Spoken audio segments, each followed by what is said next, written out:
ঈদের ছুটিতে নগরবাসী ভিড় জমাচ্ছেন নগরের বিভিন্ন বিনোদন কেন্দ্রে। এই মুহূর্তে রাজধানীর চিড়িয়াখানায় আছেন সহকর্মী মাহফুজা বৃষ্টি।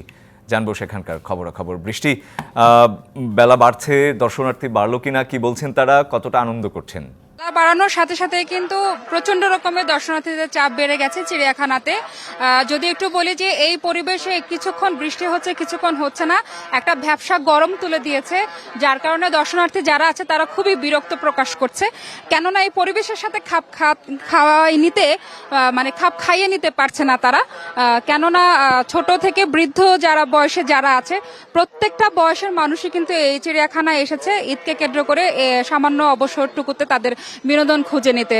এখানে পশু পাখি থেকে শুরু করে কিছু প্রাণী রয়েছে যেগুলি দেখে বাচ্চাদের সাথে সাথে যে বৃদ্ধরা আছে, প্রবীণ যারা আছে, তারাও কিন্তু উৎফুল্ল প্রকাশ করছে। কিন্তু সেই সাথে গরমের যে বিষয়টা বলছিলাম, এই গরমটা এমন একটা, এখানে গাছপালা কিন্তু ভরপুর রয়েছে, কিন্তু কোথাও কোনো রকমের কোনো একটু বাতাস নেই সামান্যতম, যার কারণে যে ভ্যাপসা গরমে মানুষের একটু কষ্ট হচ্ছে। যেহেতু চিড়িয়াখানার ভেতরে কোনো খাবার দাবার, পানি, এ ধরনের কোনো ব্যবস্থা না থাকার কারণে একটুখানি হাঁটতে গিয়ে কিন্তু ক্লান্ত হয়ে পড়ছে, যার কারণে এই ঈদ ভ্রমণটা, ঈদের বিনোদনটা নেওয়া কিন্তু তাদের কাছে হচ্ছে খুব লাগছে তাদের কাছে, কারণ পিপাসার সময়টুকু একটু সামান্যতম কষ্ট। তারপরেও সবকিছুকে ছাপিয়ে কিন্তু প্রত্যেকেই আনন্দ উদযাপন করছে। আমরা দেখতে পেয়েছি কিছুক্ষণ আগে 70 ঊর্ধ্ব কিন্তু দুজন প্রবীণ এসেছিলেন এই জায়গায়।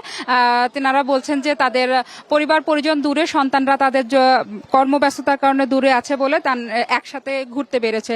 সেরকম কিন্তু অনেক শিশুদেরকে আমরা দেখেছি উৎসবমুখর পরিবেশে, তারা তাদের পরিবার নিয়ে এখানে কিন্তু ঘুরছে। কেউ বাবা মার সাথে এসেছে, দাদা দাদির সাথে এসেছে, ভাই বোনের সাথে এসেছে। ঢালাইয়ে দৃঢ়তা, নির্মাণে নিশ্চয়তা, প্রিমিয়ার সিমেন্ট, ঢালাইয়ের রাজা।